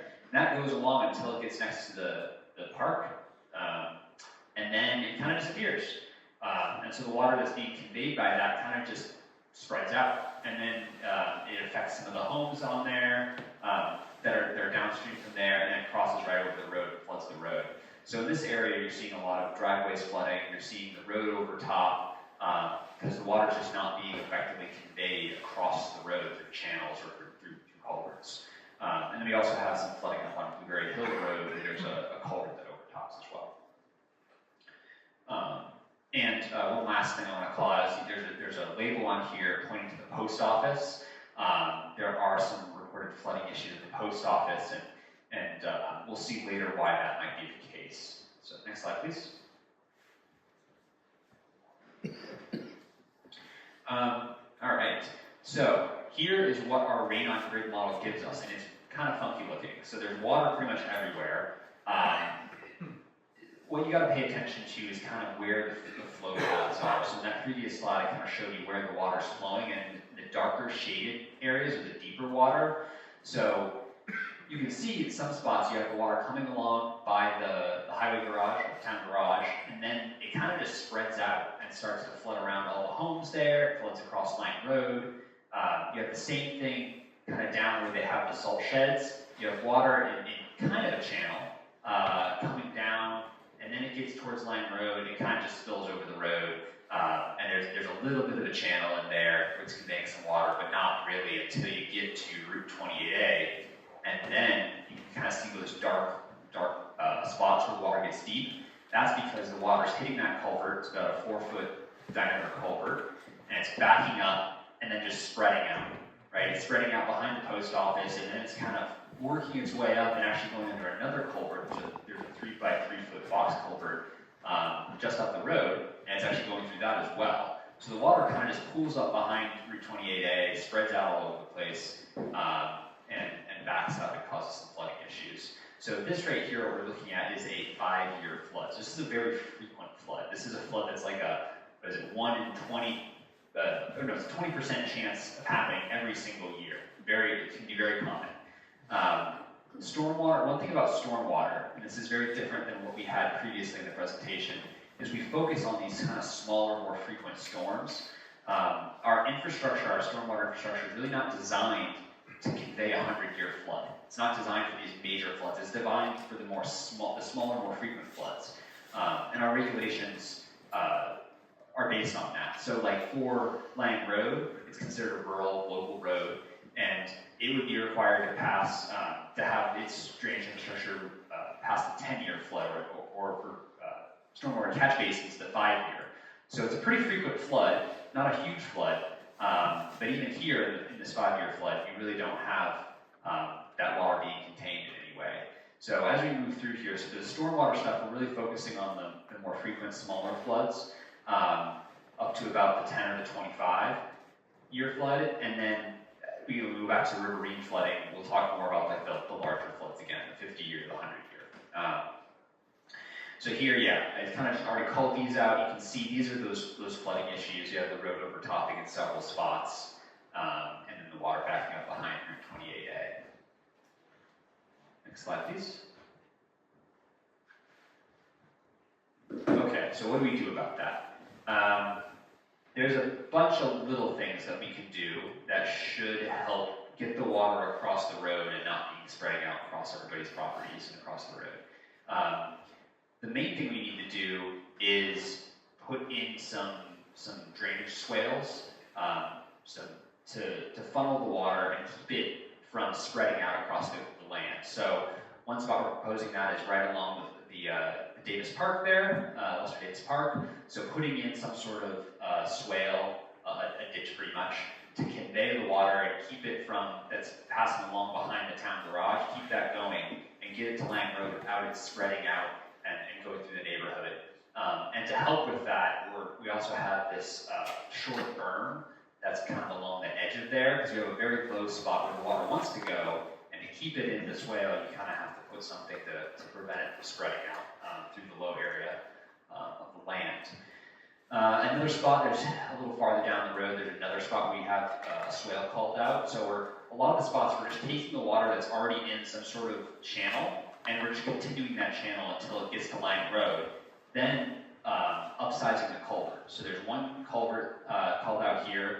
We'd be replacing that with a larger structure, and then we have to put in a new culvert over on that swale that's coming from the town garage. So right now, there's no culvert pipe that we can find there. There appears to be water kind of flowing across in that location, but no obvious pipe. So we're putting in a culvert there to get the water under the road, and then getting it into some of the defined channels once it gets across the road, getting it over the Route 28A culvert. And for the Route 28A culvert, we're proposing replacing that with a much larger structure. So instead of a 4-foot pipe, it would be an 8-foot wide by 4-foot box culvert, right? Much larger. But by doing that, you can really reduce the water from backing up, keeping that from backing up into the post office. And other spots in here, we're kind of just calling out various culverts to be replaced and upsized so we can get the water under the road without it overtopping the road. Next slide, please. All right, so how does that help us? So on the left, you can see this is existing conditions. This is that 5-year flood with water pooling up everywhere. And then on the right, you see proposed conditions. So you can see that swale is conveying the water from the town garage, getting it over to Lang Road, and then you have the culvert conveying it under the road. So you have a lot less flooding of the buildings. You don't have flooding of people's driveways and people's and Lang Road itself. You're really containing the water to the swales and under the culverts to get it under the road. And then the Route 28A culvert drops the water level quite a bit so that you don't have flooding of the post office and the 5-year flood. And you're not actually sending as much water over to the other culvert up the road. Next slide. This is just looking at a slightly larger flood, so this might be more of a target for this site. And you can see again from existing on the left, proposed on the right, that those flood levels are really dropping for a lot of buildings. And you're not getting the road overtopping with all the runoff coming from the mountainside. Next slide. Do we have any general questions for Ethan regarding Lang Road before we move on? Sarah? Ethan, you can hear us okay, right? I think so, yeah. Thank you, Ethan. I'm just curious if the work in that last slide, there on the proposed conditions, would that be in existing channels? Or are you proposing new channels between Lane Road and 28A? So most of those appear to be existing channels. There's some shallow channels. We may need to do some work to make sure that they can hold all of the water that's coming through, but I only modified kind of the channel right near where we're putting the culverts in along Lang Road. So otherwise, I didn't really change the size of those channels once the water gets across the road. So yeah, those channels do already exist. Yeah. Thank you. Check. So you mentioned groundwater, but then you're not talking about it. Yeah. Any of the homes along Yep. 28A, get flooded in the basements and they have sump pumps running. And so I would imagine that the soils there contribute to that, just the groundwater being so high. Is there any thought to getting a little more analysis of that? There's an old water system that comes off the mountain. There's a dozen or more springs that are currently up on this, coming down from High Point Mountain, South Mountain actually. I don't know if that's helpful information, but most of those springs are all full and flowing. Yeah, and groundwater is definitely apparent here. So the channels that you can see on the other side of 28A there, closer to the lake, if you look at some pictures from Google from different time periods, you can actually see water flowing through there, but there doesn't seem to be anything coming from the other side of Route 28A. And what we think is that's probably because it's groundwater, right? So some of the groundwater and the seepage is kind of coming through when the groundwater's high and going through there. So groundwater definitely seems to be an issue here. And the soils that are reported for this area are, gravelly, sandy type soils. We did do a little bit of analysis trying to see, is this the Bushkill sending water over to this area? And if you do slice through the 3D terrain that we have, the LiDAR, and look at kind of what the elevations are in comparison, they're pretty close. So the Bushkill's not that much lower than this area. It doesn't seem that the Bushkill would be flowing towards this because it's, most of the water in there wants to take the path of least resistance, it's hard to say, and go down the stream channel. So it's not like the Bushkill is sending water this way, but it definitely, being so similar in elevation, it does suggest that there's some groundwater problems. It's tough this type of model is not made for groundwater analysis, so we can't use it to say, this is how the groundwater is affecting things. We could potentially make some recommendations for, some pumps or things like that. This analysis that we're doing and that we're proposing would help with any sort of stormwater issues that could lead to basement flooding. So if you have water building up on the land and sitting there and knocking across the road, that's also going to contribute to your basement's flooding. And so this will help move the water across the land and get it away from the building foundation, so you don't have standing water, sitting there. So this would help with that. This wouldn't alleviate, groundwater issues that are not happening during a big rainstorm. I don't know if that fully answers the question, but. Yeah, and I'll just wrap, when you look at the image, and I know that most roads turn out to be more like dams, it looks like 28, the elevation of 28 is, certainly a consideration, and, I don't know if there's plans for more culverts in addition to what's there. Yeah, we could potentially put in another culvert. We could evaluate it to see how that helps. One thing with that was we need to probably cut another channel to get the water over there. Right now, the water all kind of funnels down to the one culvert, but then there is that other 3-foot by 3-foot box culvert that's up the road. And that one's actually a little weird because it doesn't really lead to any sort of channel. We're not really sure why that was put there. Maybe to help with this issue, you can see that water wrapping up to that culvert. So maybe that is why it's there. We could potentially put in other culverts. Generally, I would say making a single culvert where the main flow path is bigger will help the most. So really focusing on the spot where the water wants to go would probably provide the most benefit and really lower the water level most. You could also put in other smaller culverts, but you're probably not going to get the same reductions if you have a bunch of little ones versus a much larger culvert. Thank you. But that's something we could look at. Yeah. All right. So moving on, we're going to switch over and kind of talk a little more about riverine flooding again, and then get back into some of the stormwater issues, but over on the Shokan side of the reservoir. So here in these pictures, you can see this is pointing out two of our big problem areas. You have Bostock Road and Red Maple. Both of these are along Butternut Creek, which causes some flooding areas, flooding issues in this area. Next slide.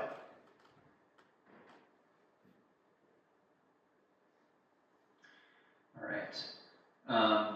Okay, so along Butternut Creek, we have 4 main spots where you're having some flooding issues. We have Red Maple Road and Bostock Road. Both of those are primarily due to undersized culverts and due to kind of a low spot on the road. So you have an undersized culvert that's up high, and the road's up high, and then you have a low spot on the road, so when that culvert backs up water at all, it just wants to go right across the road where it's lowest. And at Red Maple, we kind of looked at the relative elevation, and the road itself is only about a foot above the channel, where it goes for the culvert. So the water easily wants to get out and get across the road there.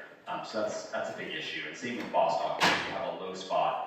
This area, one of the arrows is pointing to along the road where the water generally goes across the road instead of under the culvert.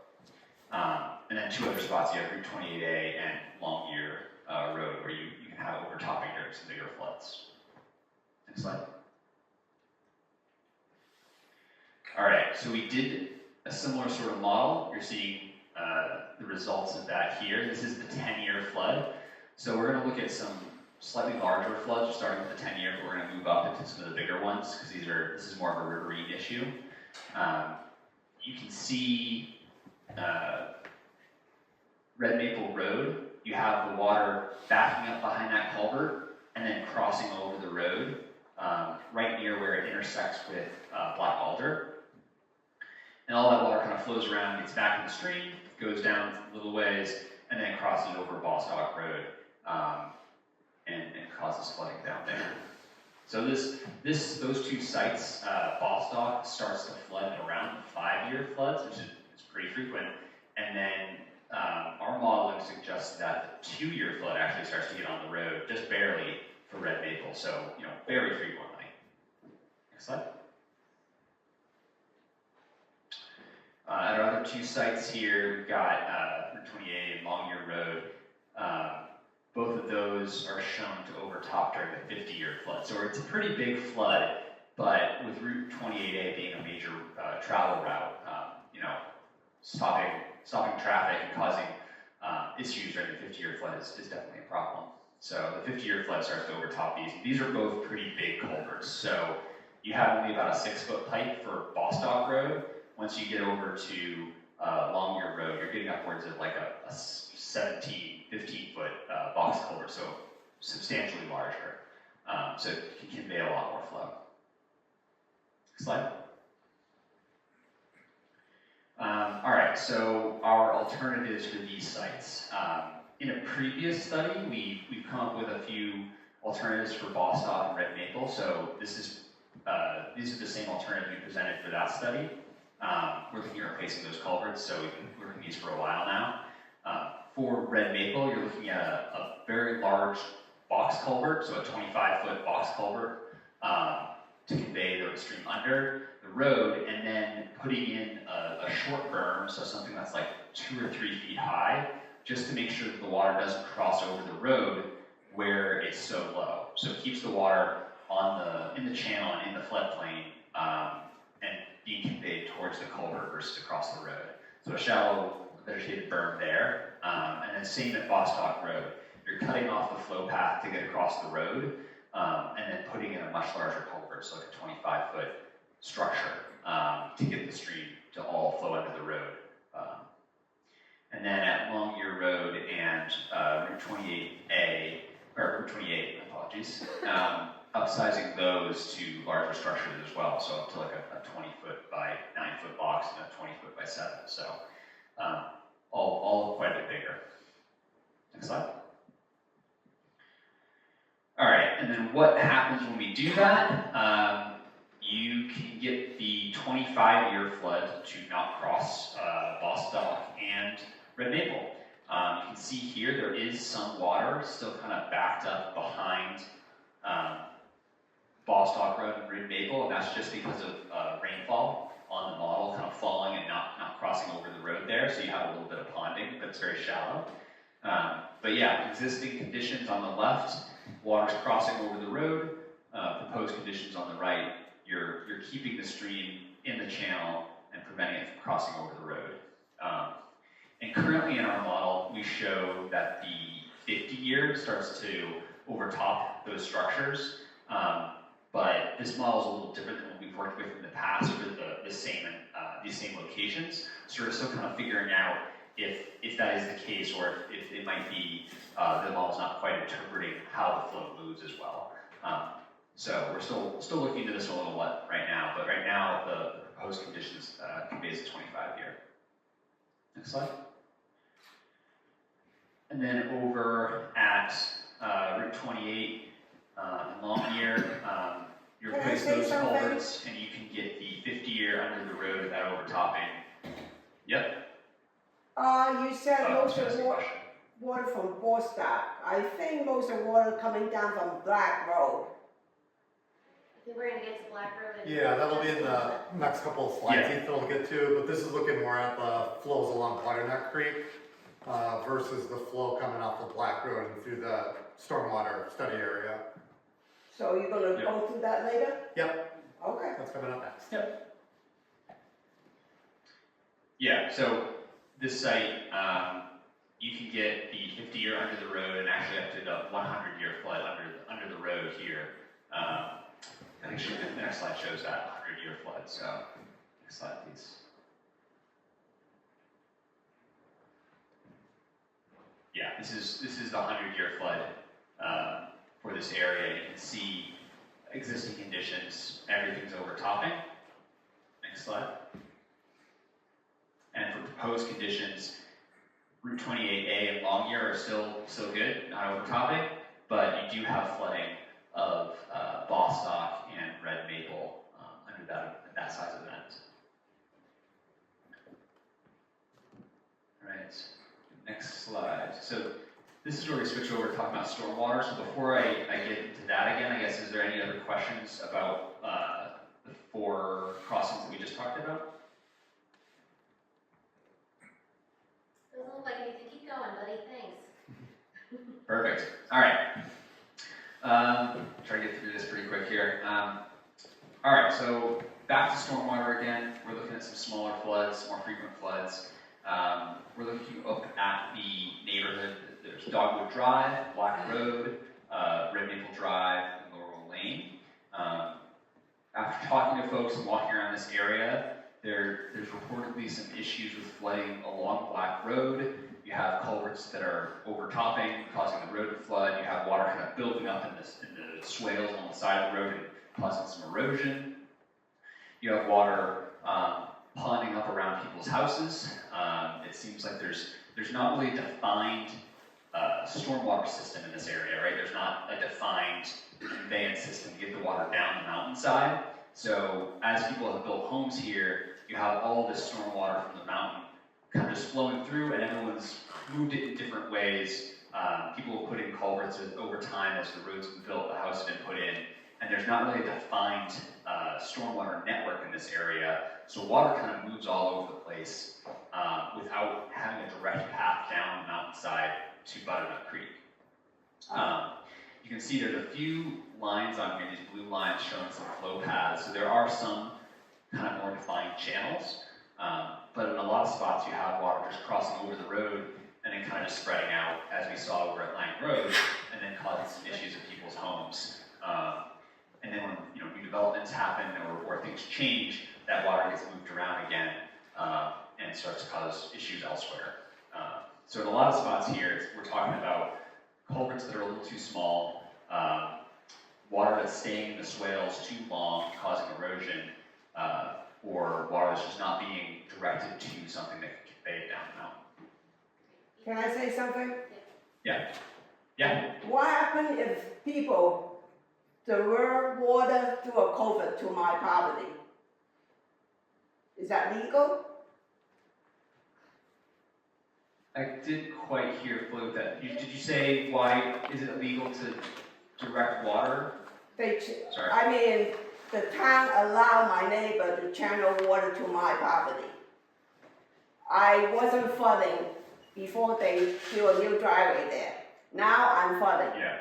Yeah, and so what our analysis is gonna look at is kind of this existing condition. We're not really here to speak to like the legality of these type of things, but let's get through the slides because I think it shows like the impacts to your house and kind of the current condition and what Ethan's kind of proposing for the neighborhood to alleviate some of the flooding.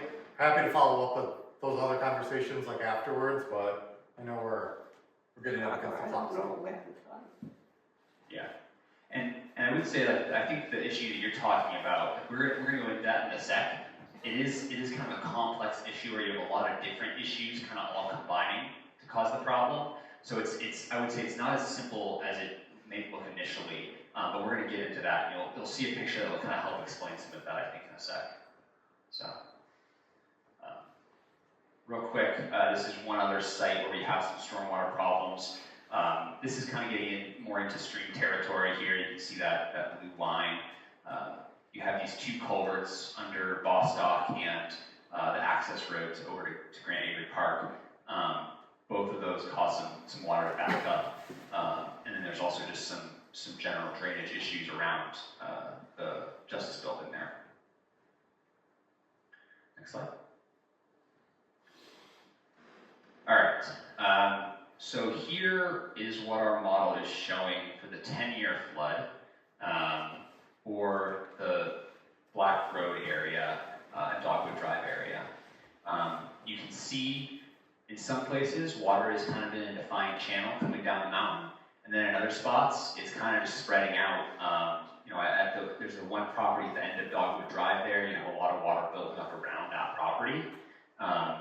And based on what we're seeing, that's a mixture of water coming from different spots. So you have some water crossing over Black Road, getting out of the swale, because it's not being effectively conveyed down the road, and crossing over and kind of getting into the low spot that kind of goes to the left side of that picture there. The water's moving along towards that house. And you also have some spots where culverts send water across the road, but if they get backed up, the water actually goes in a different direction and then also heads towards that property on Dogwood Drive. So while it might seem like that little culvert there's a driveway, there's I think it's a 1 foot culvert under that driveway, that's actually not conveying a ton of water under the road. A lot of that water is actually coming from the culverts on Black Road, and it's kind of just spilling out and getting across the access road because it doesn't have a good channel to get down the mountainside from there. So you do have some flooding there, but it's from a combination of issues that are happening along Black Road, where the water's not getting across effectively. You can also see on Dogwood Drive, there's another spot a couple different spots where you have water crossing over the road because it's not getting through the culvert pipes there. Next slide. Down at the courthouse, this is that 10-year flood, and you can see the roads getting pretty well inundated as water crosses over and backs up behind that culvert. Water depth gets pretty deep, upwards of 3 to 4 feet, and then spills across the road. Then you also have some drainage issues from the parking lot not really getting down the road to those culverts, and that's causing some issues. Next slide. All right, what can we do? Up at our Black Road area, we have a couple different options here. They're very similar again to what we saw at Line Road. We're trying to put in more defined channels. We're trying to put in bigger culvert pipes and get the water down the mountain in a more controlled fashion instead of having it spill all over the place. at the top of the picture, you'll see it says construct swale to divert flow. So there's a swale up on in that area that's pretty well defined. It's been dug out over time and kind of burned up. And that conveys a lot of water from the mountainside to 2 small culverts, right where it says replace culverts along Black Road. And those pipes can't handle a lot of flow, and depending on how the flow is coming down the mountain, they cross over the road or they go down the road, kind of 2 different directions. So what we want to do is actually divert some of the water from that big drainage swale, and then get it to a culvert crossing where there's already a defined channel, and then make that culvert bigger, and then have the water flow down and get into one of the mainstream channels that goes down the mountain. So get some of that water, get it away from where it's crossing over Black Road, get it to a bigger pipe, and then down to a main channel that already exists. And that blue line, just for FYI, is on, I believe, DEP land there. So we're sending the water kind of over to that area, that natural area, forested area. A couple other spots on here, calling out new culverts on Black Road, constructing a new swale, kind of in the middle of the picture here. There's a new swale that connects up to an existing swale. It seems like some property owners have dug in and created some swales to keep the water from ponding up at their houses, and we kind of tie those together all the way up to Black Road, put it in a new culvert so that we can get some of the flow off of Black Road and keep it from eroding the channels as it goes down the road, and then send it down to the existing drainage paths. So replacing culverts on Dogwood Drive, replacing culverts on Black Road, and then putting in some more defined swales. In addition, there's a swale we're proposing along, there's a driveway access, I believe it's 50 Black Road, and then trying to keep the water in that channel until it gets over to a more defined channel. All right, next slide. All right, and how does that help? You can see on the left existing conditions, kind of calling out some of the spots where the road's over top and where there's flooding. And then on the right, you see the difference that makes. So by diverting some of the flow at the top along Black Road and getting less of the water from moving down that road or crossing over, you're really helping the property that's at the end of Dogwood Drive. See, there's a lot less flooding there. The water that is there is pretty shallow, less than 6 inches deep, closer to like 1 or 2 inches. And so you're really reducing the flood levels there in this 10-year storm. And you're getting the water over to that defined stream channel that's on the right, and then sending it down the mountain. And so under the 10-year flood, we're keeping Black Road from overtopping, and Dogwood Drive from overtopping. You're reducing the flood depths of a lot of properties along Dogwood Drive and Black Road. Next slide. Down the street at Bostock, we upsized these culverts, and we're talking about putting in quite a bit bigger, so 6 foot by 4 foot boxes under these roads to keep the water from backing up. Next slide. And when you do that, you can see on the left, roads overtopping. On the right, no more road overtopping. So for the 10-year flood, these box culverts do a great job of keeping water from crossing over the road. There is still a little bit of high water on the bottom left there on the access road, where the road dips down a little bit. So the water's still building up a little and causing a little bit of flooding on there, but you're really getting pretty much all of the water off of Bostock in the 10-year flood and actually up to the 50-year flood for this site. And you are still having a little bit of stormwater flooding over by the courthouse, and so that could potentially be mitigated by putting in some stormwater treatment system, some infiltration system, something to get the water, to reduce the volume of water there in the parking lot. Next slide. And that is it. Ethan, we've got a So I guess question. we'll open it up to questions. Yeah, one question, Yep. Ethan, looking at the, like, for example, the West Shokan mitigation strategies proposed proposed a 500-year plan versus the Shokan ones are looking at like a 10-year strategy. I'm just curious why that is, and then what that would mean in terms of implications. Like, for example, instead of a 6-foot culvert, we should be looking at a bigger one, and I'm obviously assuming that's a cost consideration, but I just wanted to ask the macro level, like why aren't we looking at a 500-year plan for Shokan?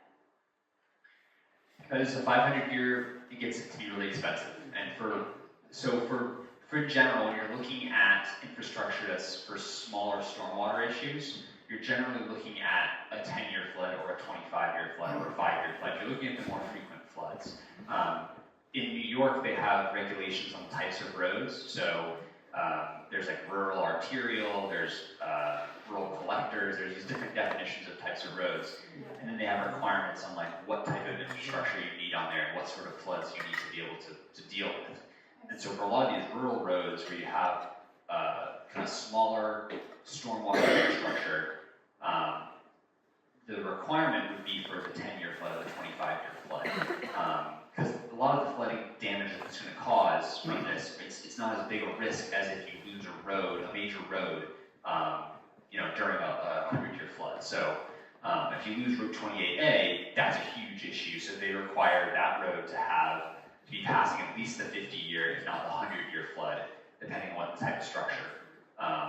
So for these smaller roads, and the stormwater issues, they usually require something like a 10 or 25. And we could design up to something much bigger, but then it just becomes much more cost prohibitive, right? So you're putting in much larger structures, much more expensive structures. And as you can see with all the stormwater stuff, there's a lot of different structures. We're working with culverts kind of all over the place.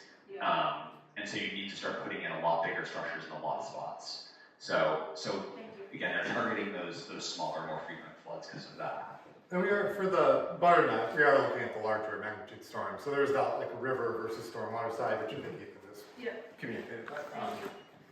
Another question on Bostock Road. If you were to implement the strategies for the road crossings on Bostock, would that affect red maple? That have a measurable effect on red maple? Like the Bostock. You're saying like the one that's the crossing where there's the low point in the road or the curve of the road?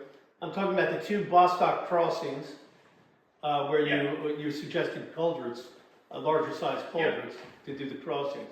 That would alleviate a lot of the bottleneck there on that road, which is coming from the red maple area.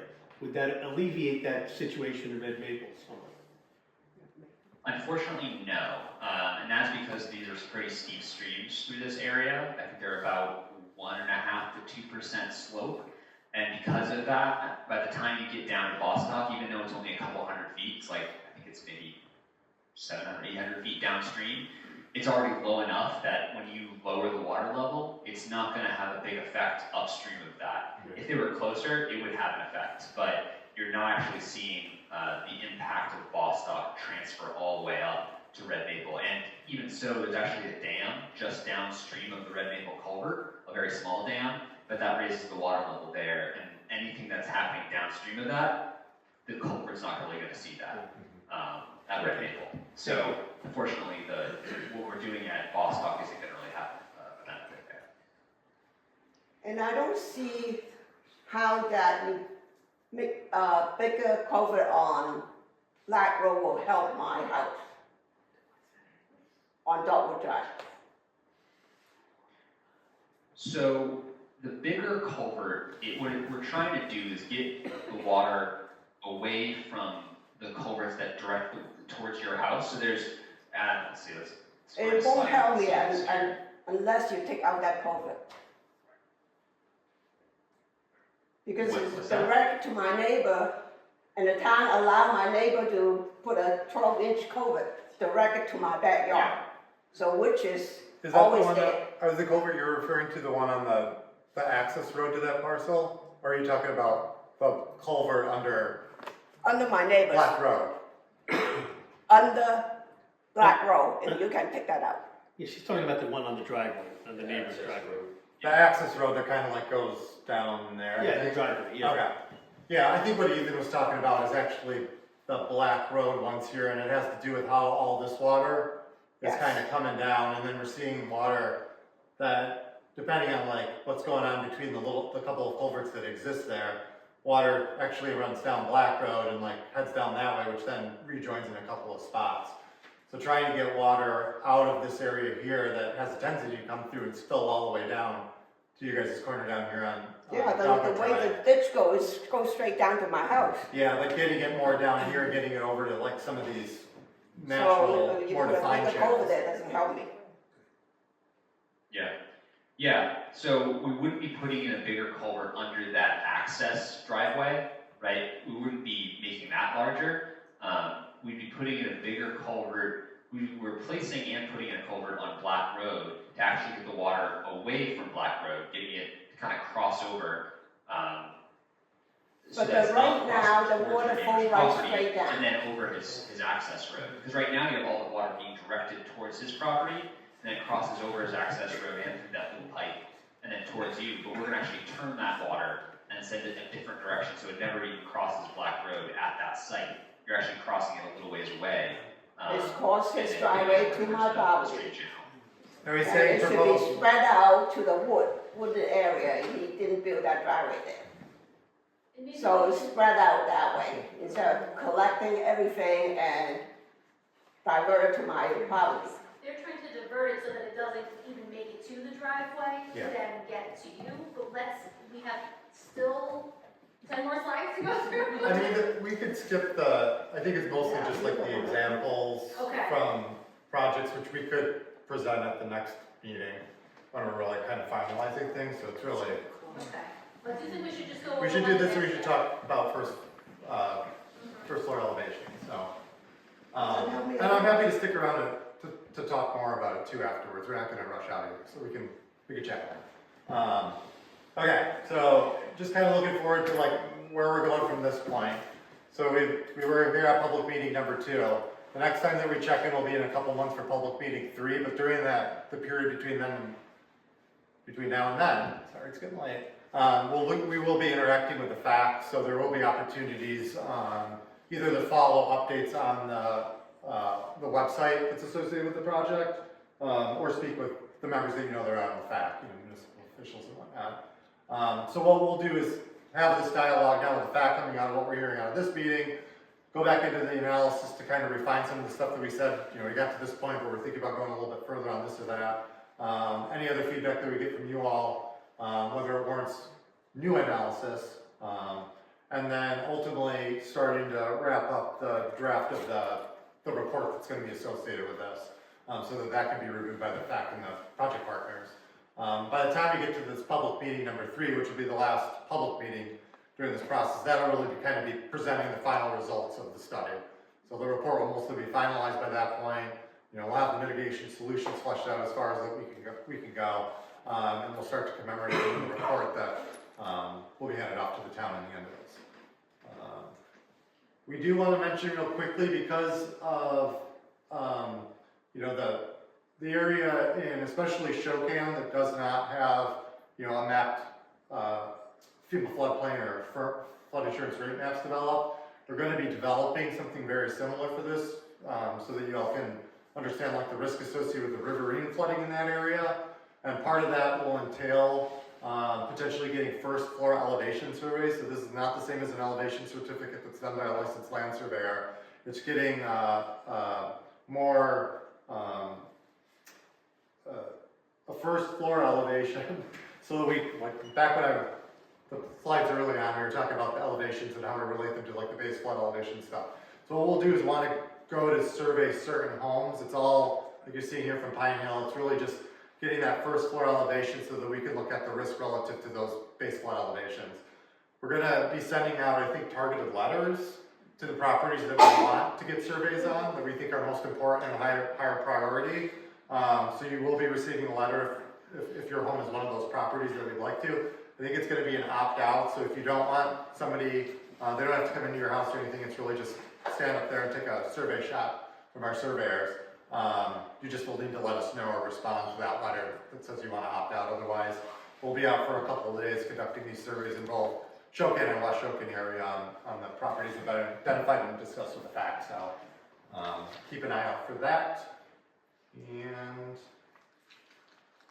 I can leave it at that, or we can flip through some slides, but it's been a long night. Leave it. Okay. Can I just ask, so once this is finished, in terms of mitigation, in terms of money for that, is there still state funding? Or Yeah, so there's actually quite a... CWC? Yep, so I will skip ahead to these two slides. So you heard of Shokan Watershed Stream Management Program. They're definitely going to be a funder for implementation too. They'll mostly be focused on technical support for like these projects that are advancing, but also have funds for the design phases. Some implementation funds are actually construction costs, and then construction engineering services, so making sure it's getting installed as designed. Catskill Watershed Corporation, as you mentioned, is another great funding opportunity for implementing like these larger infrastructure-driven projects. But there is a whole host of other money out there. There's Resilient New York funding now that came online last year. Hudson River Estuary Program. Hudson River Estuary Program. There's all sorts, and the report itself will document those funding opportunities that exist at the time. Okay. And then, you know, like the town's engaged with the STREAM program, so there's always new funding sources that come online, and the STREAM program is a great resource for understanding how those different pots of money might fit together to implement some of this. If you want, well, that's CWC. This is a QR code that will take you to the this website down here, or you can just go to shokanstreams.org and look at their, I think it's like, I don't think there's a local flood analysis tab, but I think you have to go to like the current projects thing and you can get to it. And that'll just let you track the project too as it's finishing up over the next couple of months. So. We have these little slips for you to take up. Yeah, they're right around the thing too. So for at least the Shokan Stream Program website, which tracks the project itself, CWC, if anybody isn't aware, that QR code will take you to CWC's kind of programming related to the flood hazard mitigation program. And we gave you guys a lot to digest today, so go to the AWSNP website, that's on the QR codes. We'll be posting the slides, and depending on how this video comes out, we will try to get the video online as well. For anybody who missed it, whatever, we will work on that. And there will be a place where you can select the SLR consulting email and send comments once you've had some time to digest or have some thoughts. And the flood advisory committee will be meeting in a couple of weeks to sort of debrief, see what you've sent us, and continue to refine based on your comments.